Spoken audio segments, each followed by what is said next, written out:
Hello everyone, আমরা এখন রয়েছি আমাদের জিম করবেটের রিসর্টে। কালকে অনেক রাতে এসে পৌঁছেছি রিসর্টে, প্রায় 8টা বেজে গেছিলো। আর এখন বাজে সকাল 6:10। এখন আমরা বেরোচ্ছি সাফারির জন্য। আমাদের অলরেডি সাফারির জিপ বুকিং আছে, চলো বেরিয়ে পড়ি। এই হচ্ছে আমাদের হোটেলের রিসেপশন। এখান থেকে উঠে জাস্ট ওই পারেই আমাদের গাড়িটা। গাড়ি রেডি, এবার জাস্ট গাড়িতে উঠবো আর যাব। গাড়িটা ঘুরিয়ে নিই। আর এই হচ্ছে আমাদের হোটেলের ফ্রন্টটা। হোটেলটা কিন্তু খুব সাজানো, সুন্দর, রুমগুলোও বেশ ভালো।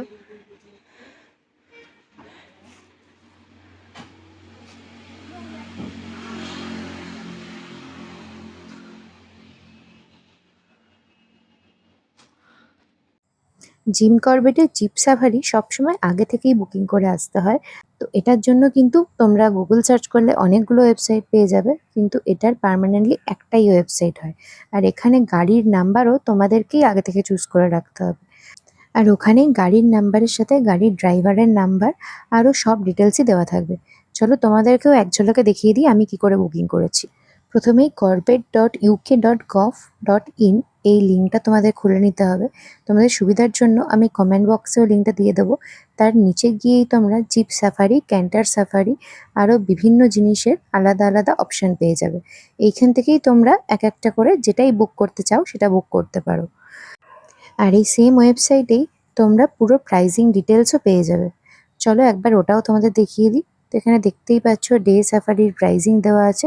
ডে সাফারির জন্য জিম করবেটে টোটাল 8টা জোন আছে, যার মধ্যে 6টা জোনে প্রায়শই সাফারি হয়ে থাকে আর 2টো জোন হচ্ছে এক্সট্রা। তো এখানে দেখতে পাচ্ছ টাইম আর মানিটা লেখা আছে। ইন্ডিয়ানদের জন্য এটা লাগে প্রত্যেকটা জোনেই মোটামুটি 7,500 টাকা করে লাগে। কয়েকটা জোনে একটু ডিফারেন্স থাকে। আর যেটা ফরেনারদের জন্য পারমিট চার্জটা পুরো ডবল হয়। আর এই 7,500 টাকা কিন্তু তোমাদের একজনের ক্ষেত্রেও যা লাগবে, 6জন অবধি ম্যাক্স অ্যালাউড এই জিপের ক্ষেত্রে। আরও আছে ক্যান্টার সাফারি, যেটা দেখতে পাচ্ছ সেটাতে প্রায় 1500 টাকা পার হেড এবং তার সাথে লাগে জিএসটি। আর তার সাথে যদি কেউ নাইট স্টে করতে চাও সেক্ষেত্রেও কিছু এক্সট্রা চার্জেস লাগে। সেই সব ডিটেলস পেয়ে যাবে এই ওয়েবসাইটে। তোমাদের সুবিধার জন্য আমি এই লিঙ্কটা ডেসক্রিপশন বক্সেও দিয়ে রাখলাম। আমরা চলে এসেছি আমাদের হোটেল থেকে। এই গর্জিয়া গেটের ডিস্টেন্স ছিল রিঙ্গোরা গেটের মাত্র 3.5 কিলোমিটার। তো এই হচ্ছে গেট, আর এই হচ্ছে পিছনে আমাদের জিপ। সবাই যাচ্ছে জিপের দিকেই, চলো জিপে উঠে পড়ি। আমাদের জিপটা,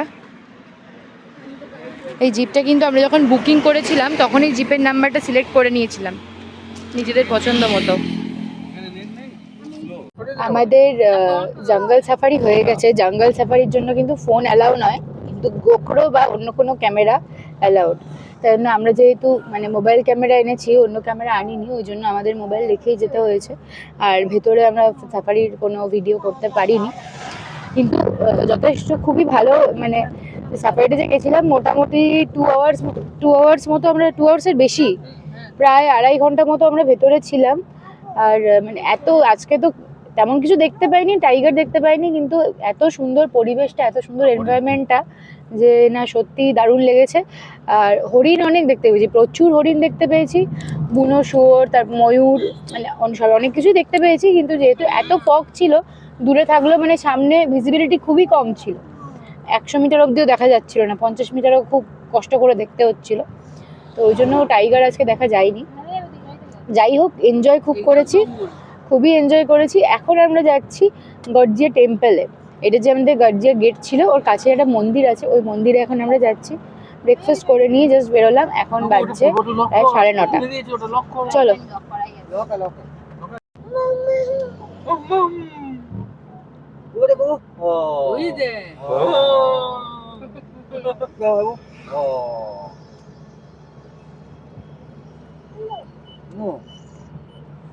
মাথা লেগে যাবে। এই আমরা ঢুকছি মা গর্জিয়া টেম্পলে, গিরিজা দেবী মন্দির অ্যাকচুয়ালি এটা। এই যে দেখো সামনে কিরকম কত মেলা মতো বসেছে, আর একদম নদীর পাশেই মন্দিরটা।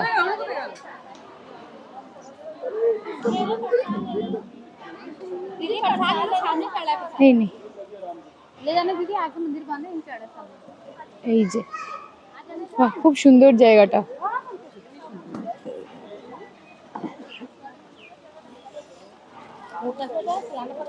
এই শ্রী গিরিজা দেবী মন্দির সমিতি, দারুণ জায়গাটা। আর এই ব্রিজটা পেরিয়ে ওই যে মন্দিরটা, দেখো ব্রিজটা থেকে নদীটা স্রোত দেখো, কত জোরে নদীটা বইছে।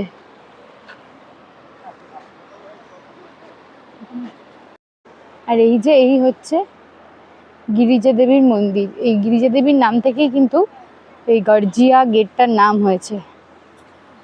মন্দির অ্যাকচুয়ালি নিচে দিয়ে যেতে হবে, কারণ দেখতে পাচ্ছি সামনের ব্রিজটা বন্ধ রয়েছে। এটা মনে হয় কাজ চলছে, পরে মন্দিরের সাথে কানেক্ট হবে। যেহেতু নদীর পাড়ে তাই আর যেতে পারবো না। আমরা এসছি এই রিভার বেড দিয়ে নিচে, মানে এই সিঁড়ি দিয়ে নিচেই একদম নদীর সামনেটা।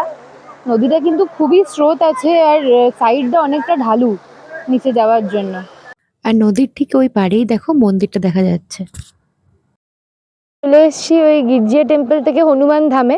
হনুমান ধামটা কিন্তু আমরা যেখানে আছি, মানে গর্জিয়া গেটের সামনে থেকে আমাদের হোটেল থেকে প্রায় এটা 10-12 কিলোমিটার ডিস্টেন্স।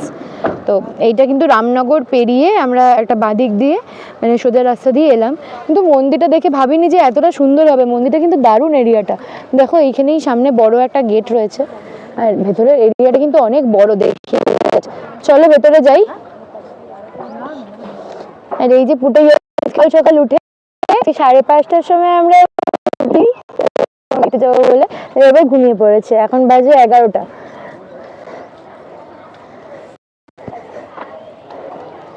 এই মন্দিরটা আসতে রামনগর থেকে প্রায় আরো 15 কিলোমিটার মতো আসতে হলো।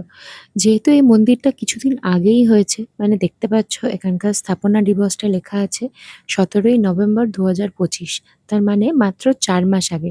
তাই জন্য এটা সেরমভাবে গুগলে দেখাচ্ছে না। যেহেতু আমাদের ড্রাইভার দাদা বলল যে এই মন্দিরটা খুব সুন্দর, তাই জন্যই আমরা আরোই এলাম। তারপরে এসে দেখছি সত্যি খুবই সুন্দর। এরিয়াটা অনেক বড়, দেখতে পাচ্ছ এটা হচ্ছে মেন মন্দির যেটা সামনে দেখা যাচ্ছে। আর এর চারিপাশেও কিন্তু অনেকগুলো ছোট ছোট মন্দির রয়েছে। চলো মন্দিরের চারিপাশটা তোমাদের একবার এক ঝলকে দেখিয়ে দিই। তো এই মন্দিরের দেখতে পাচ্ছি এখনো পুরোপুরিভাবে কাজগুলো কমপ্লিট হয়নি। ওপরের মেন মন্দিরের কাজটা হয়ে গেছে, কিন্তু চারিপাশে এমন কিছু জায়গা রয়েছে যেগুলো ছোট ছোট করে এখনো কাজ চলছে। দেখো পাশেই একটা বিশাল বড় বাগানের মতো এরিয়া রয়েছে, এখানেও কিছু কনস্ট্রাকশনের কাজ চলছে। তারপরে যেখান দিয়ে আমরা ঢুকলাম মেন এন্ট্রান্সের কাছে, ওখানেও মোটামুটি গেটটা কমপ্লিট হয়ে গেছে, কিন্তু এই বাঁ সাইডে মন্দিরের বাঁ দিকে একটা বিল্ডিং হচ্ছে, জানি না এটা হয়তো ধর্মশালা হতে পারে পরবর্তীকালে। তো এই যে দেখতে পাচ্ছ এখনো কাজ চলছে। চলো একবার ঘুরে আসি মন্দিরের ভেতর থেকে।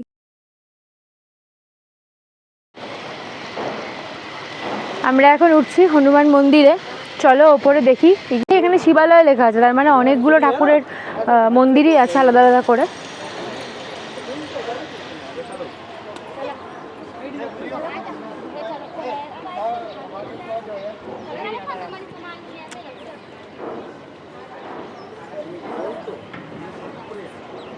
এরিয়াটা অনেকটা বড়, যেহেতু নতুন হয়েছে এখন খুবই পরিষ্কার পরিচ্ছন্ন আছে। জানি না পরে কীরকম থাকবে, কিন্তু এখন আপাতত ভালোই পরিষ্কার পরিচ্ছন্ন আছে।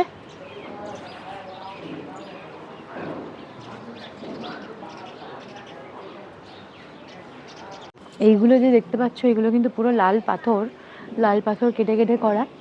আর এইগুলো মনে হয় সিমেন্টের কাজ। মূল মন্দিরের ভিতরে যথারীতি ভিডিও বা ফটোগ্রাফি করা অ্যালাউ ছিল না।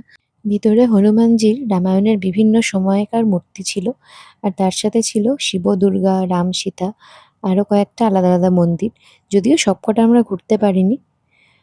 তাড়াতাড়ি মন্দির দর্শন করে আবার ফিরে এলাম আমাদের রিসর্টে। কালকে রাত্রিবেলা যেহেতু এসে পৌঁছেছি, তাই জন্য তোমাদের রিসর্টটা ভালো করে দেখানো হয়নি। চলো এখন রিসর্টটা একটু ভালো করে দেখিয়ে দিই।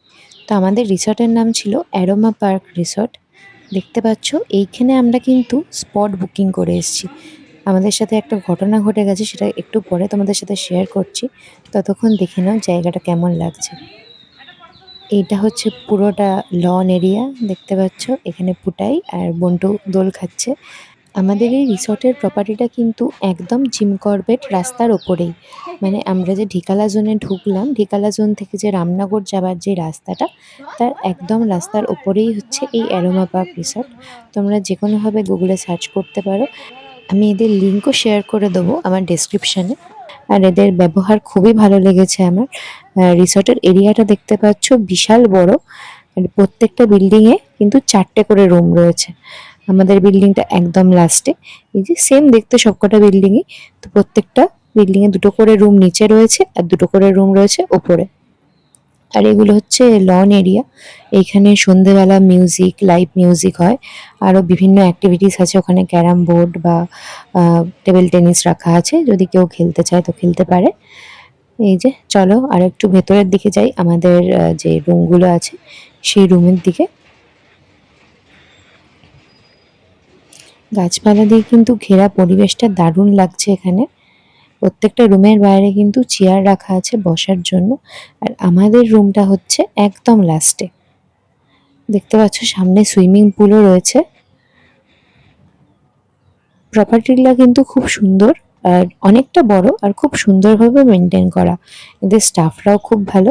এই দেখো চলে এসেছি সুইমিং পুলের সামনে।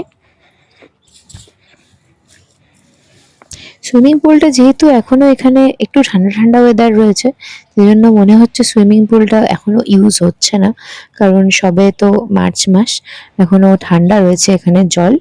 তো কিন্তু জায়গাটা খুবই সুন্দর। তো এইটা হচ্ছে আমাদের কটেজটা। 2টো রুম রয়েছে, এই দিকের রুমটাতে একটা 3 বেডরুম, মানে দুটোই ডাবল বেডরুম, কিন্তু এরিয়াটা অনেকটা বড়, স্পেসটা। যদিও আমরা একদমই স্পট বুকিং করেছি, তাও যেহেতু অনলাইনে বুক করেছি তাই জন্য আমাদের রুম রেন্ট পড়েছে পার ডে 2000 করে, মানে 2টো রুমের 2 দিনের জন্য পড়েছে 8000 টাকা। দেখতে পাচ্ছ রুমটা কিন্তু অনেক বড়, আর সাথে এসি রয়েছে, আর একটা মিনি ফ্রিজ, টিভি, আরও যা যা অ্যামেনিটিস থাকা দরকার সব কিছু ছিল। আর রুমটা খুবই পরিষ্কার আর অনেক স্পেসিয়াস। আর এই ছিল আমাদের ওয়াশরুমটা, যেটাও খুবই পরিষ্কার ছিল, আর আমরা কিন্তু যথেষ্ট স্যাটিসফাইড।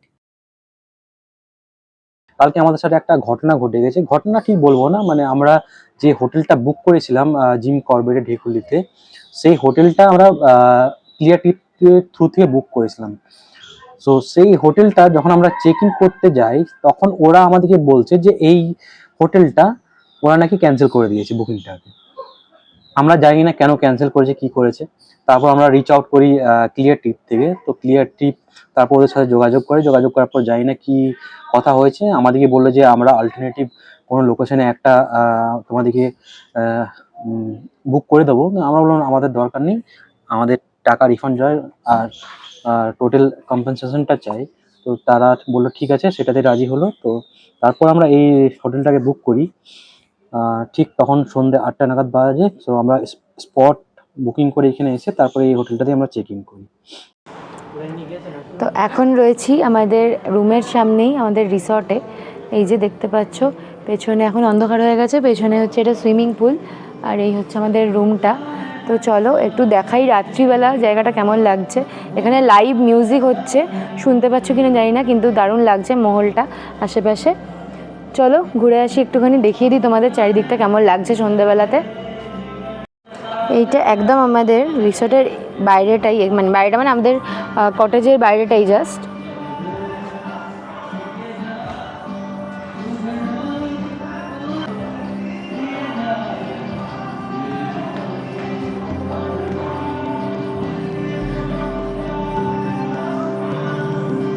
পাশের রিসর্টেও গান হচ্ছে। জঙ্গলের মধ্যে এরকম আবহাওয়াতে গান শুনতে কিন্তু মনটা সত্যিই ভালো হয়ে যায়। আর তার উপর যদি এরকম একটা পরিবেশ থাকে তাহলে তো আর কোনো কথাই নেই।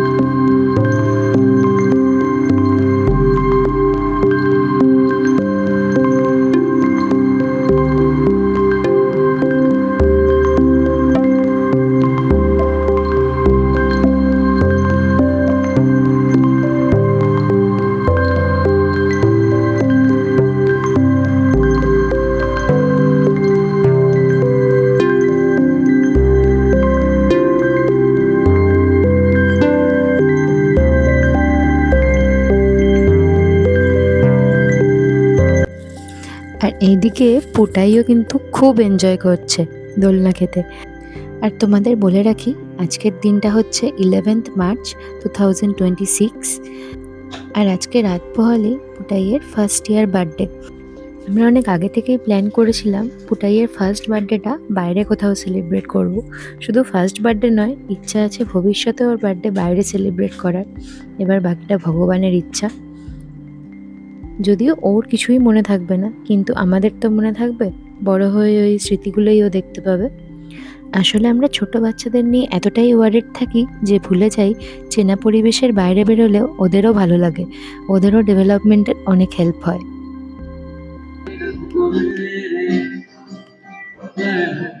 এদিকে দেখতে পাচ্ছ চলছে লাইভ মিউজিক।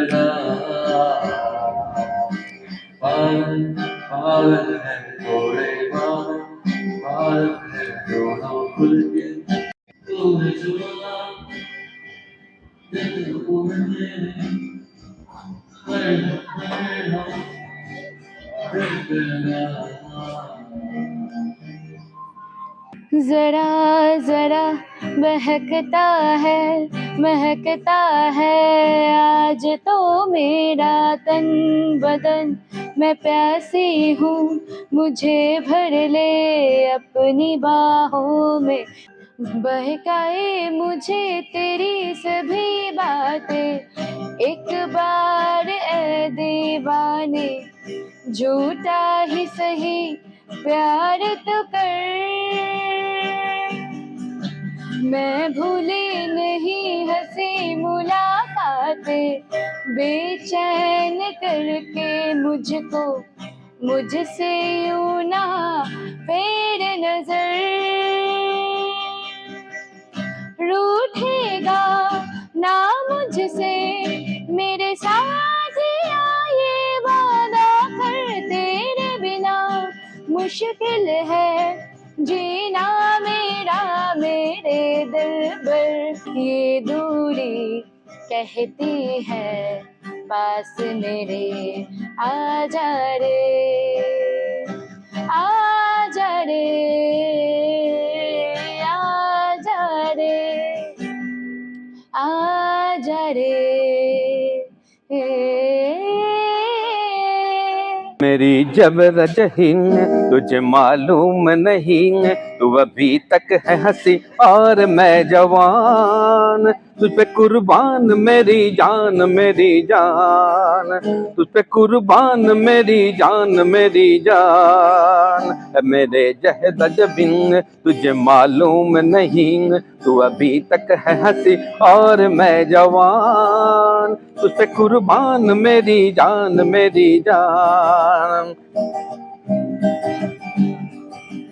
ए शौकिया ए बाकपन जो तुझ में है कहीं नहीं, ए शौकिया ए बाकपन जो तुझ में है कहीं नहीं, दिलों के जीतने का फन जो तुझ में है कहीं नहीं, मैं तेरी आंखों में पा गया हो जहां, मैं तेरी आंखों में पा गया जो जहान, मेरे जहद जबिन तुझे मालूम नहीं, तू अभी तक है हंसी और मैं गहाँ, तू तेरे जान मेरी जान मेरी जान, तू पे जान मेरी जान, मेरे जहद जबिन तुझे मालूम नहीं, तू अभी तक है हंसी और मैं जवान, तुझ पे कुर्बान मेरी जान मेरी जान, तुझ पे कुर्बान मेरी जान। देखिए বাইরে বেশ কিছুক্ষণ এনজয় করে আর তাড়াতাড়ি ডিনার সেরে নিয়ে পুটাইয়ের বাবা, দাদু আর মাসি লেগে পড়েছে রুম ডেকোরেশন করার জন্য। আজ রাতেই আমরা ছোট্ট করে পুটাইয়ের বার্থডে সেলিব্রেট করব। কিছু জিনিস আমরা এইখানে মার্কেট থেকে কিনেছি, রামনগর মার্কেট থেকে, যেমন কেকটা, আর কিছু জিনিস যেমন এই লাইটগুলো আর বার্থডে ডেকোরেশনের জিনিসগুলো, এগুলো বাড়ি থেকে নিয়ে এসেছিলাম। যাই হোক, এত সুন্দর করে ডেকোরেট করার জন্য ওদের প্রায় সময় লেগেছিল 3 থেকে 3.5 ঘন্টা। তারই একটা ঝলক তোমাদেরকে দেখালাম।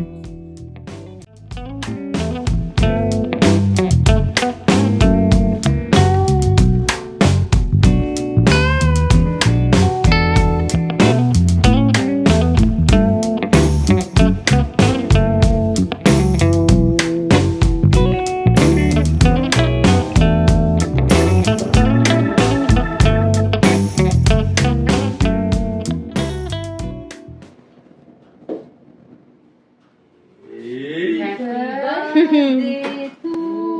দেখো, হ্যাপি বার্থডে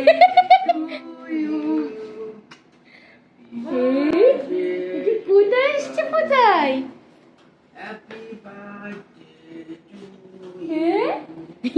লাইট এলো, ওদিকে লাইট আছে।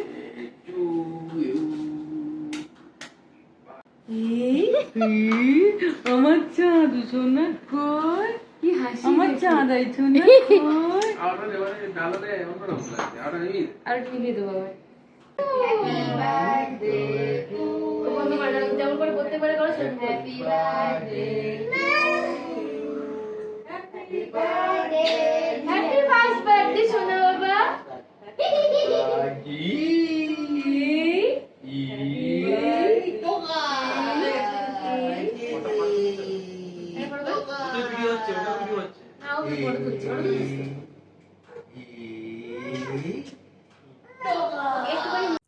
মাঝরাতে পুটাইয়ের বার্থডে সেলিব্রেট করে এভাবেই শেষ হলো আমাদের দিনটা।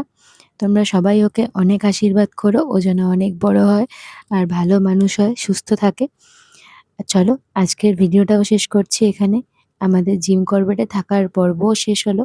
আজকের রাতটা কাটিয়েই চলে যাব কালকে হরিদ্বারে। তো আবার নিয়ে আসবো নতুন আর একটা ভিডিও, উত্তরাখণ্ড সিরিজের পরের পর্ব। ততক্ষণ সাথে থেকো, পাশে থেকো। অবশ্যই লাইক কমেন্ট করে জানিও ভিডিওটা কেমন লাগলো, আর শেয়ার করে দিও সবার সাথে। আর এখনো অবধি যদি চ্যানেলটা না সাবস্ক্রাইব করে থাকো তো অবশ্যই সাবস্ক্রাইব করে দিও। সবাই ভালো থেকো, আবার দেখা হবে পরের ভিডিওতে। বাই।